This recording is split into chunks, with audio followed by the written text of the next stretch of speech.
Hello friends, techno ഫസ്റ്റിൻ്റെ പുതിയൊരു വീഡിയോയിലേക്ക് നിങ്ങൾക്ക് എല്ലാവർക്കും സ്വാഗതം.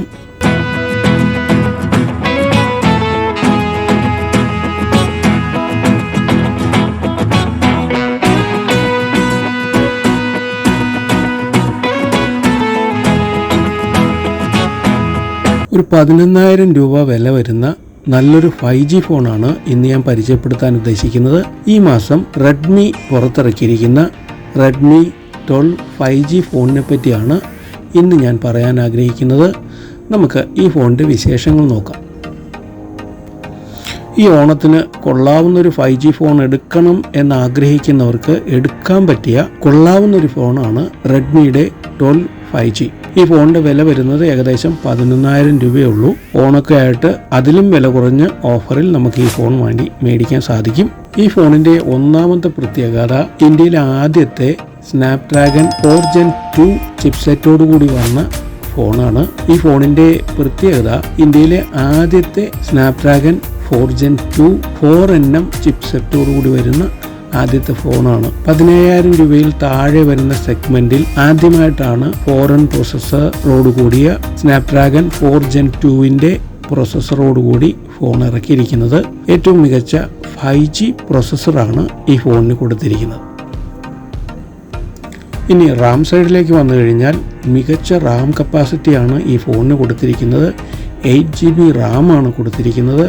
അതിൻ്റെ കൂടെ 8GB വെർച്വൽ റാമും കൂടി കൂട്ടി 16GB റാം നമുക്ക് മതിയാവോളമുള്ള റാം കിട്ടുന്നുണ്ട്. ഫാസ്റ്ററായ, സ്മൂത്തായ, സീംലെസ് ആയ മൾട്ടി ടാസ്കിങ്ങിന് പറ്റിയ ഫോൺ തന്നെയാണ് റെഡ്മിയുടെ 12 5G. മെമ്മറി 256GB സ്റ്റോറേജ് ആണ് കൊടുത്തിരിക്കുന്നത്. വേണമെങ്കിൽ 1TB വരെ എക്സ്പാൻഡ് ചെയ്യാനുള്ള സൗകര്യവും ഈ ഫോണിൽ കൊടുത്തിരിക്കുന്നു. ഈ ഫോണിൻ്റെ ഡിസൈൻ സൈഡിലേക്ക് വരുമ്പോൾ ക്രിസ്റ്റൽ ഗ്ലാസ് ഡിസൈനാണ് കമ്പനി പറയുന്ന ഡിസൈൻ പേര്. ഒരു ഗ്ലോസിയായ മികച്ച നല്ലൊരു ഡിസൈൻ തന്നെയാണ് ഈ ഫോണിൻ്റെ ഡിസൈൻ സൈഡ് നോക്കിയാൽ നമുക്ക് കാണാൻ കഴിയുന്നത്. 3 കളറിലാണ് ഈ ഫോൺ ഇറക്കിയിരിക്കുന്നത്: pastel blue, jade black, moon stone silver. ഇനി ഡിസ്പ്ലേ സൈഡ് വന്നു കഴിഞ്ഞാൽ മികച്ച നല്ല വലിപ്പമുള്ള ഡിസ്പ്ലേ തന്നെയാണ് കൊടുത്തിരിക്കുന്നത്. 6.79 ഇഞ്ചിന്റെ ഫുൾ HD+ ഡിസ്പ്ലേ ആണ് കൊടുത്തിരിക്കുന്നത്. 90 ഹെർട്സിന്റെ അഡാപ്റ്റീവ് റിഫ്രഷ് റേറ്റ് ആണ് കൊടുത്തിരിക്കുന്നത്. 30 തൊട്ട് 90 വരെയുള്ള കണ്ടന്റ് അനുസരിച്ചുള്ള റിഫ്രഷ് റേറ്റ് നമുക്ക് ഈ ഫോണിൽ കിട്ടുന്നുണ്ട്. ഇനി ക്യാമറ സൈഡിലേക്ക് വരുമ്പോൾ ഹൈ റെസൊല്യൂഷനോട് കൂടിയ 50 MB AI ഡ്യുവൽ ക്യാമറയാണ് ബാക്ക് സൈഡിൽ കൊടുത്തിരിക്കുന്നത്. AI ടെക്നോളജി ഉപയോഗിച്ചുകൊണ്ട് മികച്ച പിക്ചർ നമുക്ക് ഈ ഫോൺ ഉപയോഗിച്ചെടുക്കുവാൻ സാധിക്കും. ഫ്രണ്ട് ക്യാമറ ആയിട്ട് വരുന്നത് 8 MB ക്യാമറയാണ് ഫ്രണ്ട് ക്യാമറയായി സെൽഫിക്കായി കൊടുത്തിരിക്കുന്നത്. ബാറ്ററി സൈഡിലേക്ക് വന്നു കഴിയുമ്പോൾ 5000 mAh നല്ലൊരു ബാറ്ററി ഈ ഫോണിന് കൊടുത്തിട്ടുണ്ട്. 18 വാട്ടിന്റെ Type-C ചാർജിങ്ങും ഈ ഫോണിന് കൊടുത്തിരിക്കുന്നു. ഇനി ക്വാളിറ്റി സൈഡ് നോക്കിക്കഴിഞ്ഞാൽ ഒരുപാട് ടെസ്റ്റുകളുടെ ബലത്തിലാണ് ഈ ഫോൺ ഇറക്കിയിരിക്കുന്നത്. IP53 വാട്ടർ സ്പ്ലാഷ് റെസിസ്റ്റന്റ് ആണ്. കൂടാതെ കോർണറിംഗ് ഗൊറില്ല ഗ്ലാസിന്റെ പ്രൊട്ടക്ഷൻ ഉണ്ട് ഡിസ്പ്ലേക്ക്. ഡ്യൂറബിലിറ്റി ടെസ്റ്റ് നോക്കിക്കഴിഞ്ഞാൽ 1,10,000 പ്രാവശ്യം സൈഡ് കീ ബട്ടൺ ടെസ്റ്റ് നടത്തിയിട്ടുണ്ട്. 1,00,000 ടൈം Type-C ടെസ്റ്റ് നടത്തിയിട്ടുണ്ട്. 300 സൈക്കിൾ എക്സ്ട്രീം റോളർ ടെസ്റ്റ് നടത്തിയിട്ടുണ്ട്.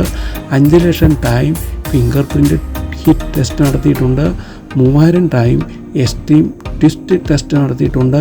28,000 ടൈംസ് മൈക്രോ ഡ്രോപ്പ് ടെസ്റ്റ് നടത്തിയാണ് ഈ ഫോൺ വിൽപ്പനയ്ക്ക് എത്തിച്ചിരിക്കുന്നത്. മറ്റ് ഫെസിലിറ്റി നോക്കിക്കഴിഞ്ഞാൽ സൗണ്ട് നല്ലൊരു സ്പീക്കർ കൊടുത്തിട്ടുണ്ട്. 3.5mm ഹെഡ് ജാക്ക് സൗകര്യം ഏർപ്പെടുത്തിയിട്ടുണ്ട്. IR ബ്ലാസ്റ്റർ കൂടെ ഉണ്ട്. സൈഡ് ഫിംഗർ പ്രിന്റ് സ്കാനർ ഉണ്ട്. ഈ ഫോണിന്റെ ഓപ്പറേറ്റിംഗ് സിസ്റ്റം വരുന്നത് MIUI 14 ആണ്. കൂടാതെ സ്ലിം സ്ലോട്ടിലേക്ക് വരുമ്പോൾ ചെറിയൊരു കുറവുണ്ട്. ഇത് ഹൈബ്രിഡ് സ്ലിം സ്ലോട്ട് ആണ്. ഒന്നുകിൽ 2 സിം ഉപയോഗിക്കാം, അല്ലെങ്കിൽ ഒരു സിമ്മും മെമ്മറി കാർഡുമായിട്ട് ഈ ഫോൺ ഉപയോഗിക്കാൻ സാധിക്കും. എൻ്റെ അഭിപ്രായത്തിൽ ഇതൊരു കുറവായിട്ടാണ് ഞാൻ കണക്കാക്കുന്നത്. 2 സിമ്മും ഒരു മെമ്മറി കാർഡും ഒരുമിച്ച് ഇടുവാൻ സാധിക്കുന്ന രീതിയിൽ 3 സ്ലോട്ട് ഉണ്ടായിരുന്നെങ്കിൽ വളരെ സൗകര്യമായിരുന്നു. 15,000 രൂപയിൽ താഴെ വിലയുള്ള മികച്ച 5G ഫോണിൽ ഒന്നാണ് റെഡ്മി 12 5G. നിങ്ങൾക്ക് എല്ലാവർക്കും ഈ വീഡിയോ ഇഷ്ടപ്പെട്ടു എന്ന് കരുതുന്നു. തീർച്ചയായും സബ്സ്ക്രൈബ് ചെയ്യുവാനും ലൈക്ക് ചെയ്യാനും ഷെയർ ചെയ്യാനും മറക്കരുത്. Thank you. Bye bye. 29 and I find myself wondering what did happen to the last 10. ran away with my life, fast forward, never turn back again. It's kinda funny that the more we pass time, the more we need to set the rewind. And 19 was the year I had to leave you, but now I'm seeing all the signs.